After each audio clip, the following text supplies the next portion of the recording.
जैसे ही प्रशांत किशोर ने इस बात का ऐलान किया कि वह अपना घर बार छोड़कर अब आश्रम में रहेंगे, वैसे ही लोगों के जहन में यह सवाल उठने लगा कि आखिर वो आश्रम कैसा होगा जहां पर प्रशांत किशोर रहने वाले हैं।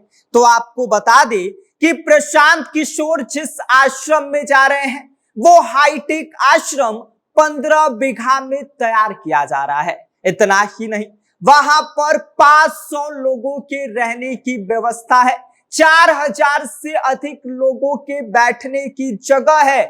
इतना ही नहीं, वहां पर 1000 लोगों के खाना बनाने की व्यवस्था अवेलेबल की जा रही है। इसके अलावा जब हम आपको प्रशांत किशोर के नए आश्रम के बारे में बताएंगे, वहां पर क्या क्या फैसिलिटी है, तो आप भी चौंक जाएंगे। इस नए और हाईटेक आश्रम के बारे में हम आपको सब कुछ विस्तार से बताएंगे, लेकिन उससे पहले नमस्कार, मेरा नाम विष्णु है और आप देख रहे हैं जनता जंक्शन। आपको बता दें कि प्रशांत किशोर ये साल के भीतर दूसरा आश्रम है। इससे पहले चुनावी माहौल के दौरान उन्होंने गंगा किनारे बिहार सत्याग्रह आश्रम बनाया था, जो करीब 2 एकड़ में फैला एक अस्थायी कैंप था। लेकिन इस बार मामला बिल्कुल अलग है। प्रशांत किशोर जो बिहटा में नया आश्रम बनवा रहे हैं वो पूरी तरह से स्थायी है, हाईटेक है और पहले से कई गुना ज्यादा बड़ा और सुरक्षित भी है। और सबसे दिलचस्प बात यह है कि ये आश्रम आईआईटी पटना कैंपस के बिल्कुल बगल में बनाया जा रहा है। यानी कि एक तरफ टेक्नोलॉजी और दूसरी तरफ राजनीति का नया प्रयोग। आम के बगीचे के बीच बने इस आश्रम में देसी और मॉडर्न स्टाइल दोनों का कॉम्बिनेशन आपको देखने को मिल सकता है, जो शायद ही बिहार में किसी राजनीतिक कैंप में पहले कभी देखा गया हो। यहाँ पर आधुनिक जर्मन हैंगर टेंट लगाए गए हैं, जो बाहर से देखने में किसी इंटरनेशनल इवेंट जैसे लगते हैं। वहीं दूसरी तरफ पारंपरिक फूस की झोपड़ियां बनाई गई हैं, ताकि गांव और मिट्टी से जुड़ाव बना रहे। यानी कि अंदर एसी, हाईटेक सुविधा, लेकिन बाहर देसी अंदाज, बिल्कुल प्रशांत किशोर की राजनीति की तरह, जहां मॉडर्न राजनीति और गांव की भाषा दोनों एक साथ चलते हैं। अब जरा इसकी कुल क्षमता सुन लीजिए। पूरा आश्रम करीब 15 बीघा में फैला हुआ है।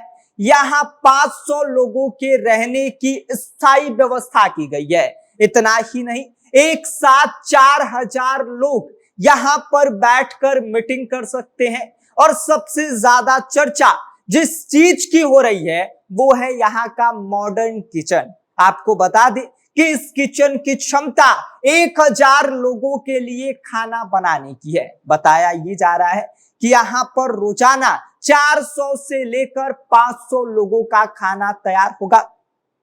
सुरक्षा के मामले में भी यह आश्रम किसी वीआईपी जोन से कम नहीं है। पूरे परिसर को कटीले तारों से घेरा गया है। साथ ही पूरे कैंपस को 4 हिस्सों में बांटा गया है।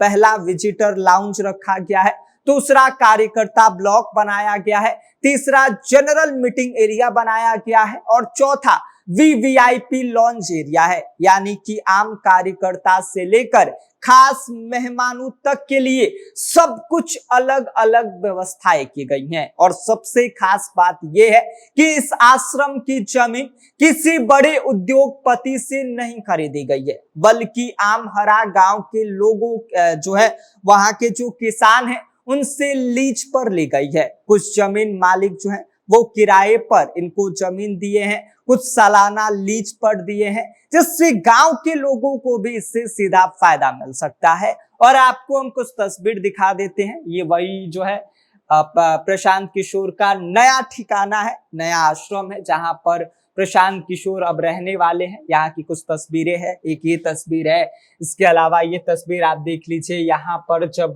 इस आश्रम को तैयार किया जा रहा था उस दौरान की तस्वीरें हैं, किस तरीके से बनाया गया है। पूरा ऐसा माहौल में तैयार किया गया है जहां से मिट्टी से जुड़ाव कम ना हो। बाकी आप इस पूरी खबर को लेकर क्या सोचते हैं, इस पर आपकी क्या कुछ प्रतिक्रिया है, अपनी राय हमें कमेंट कर दीजिए।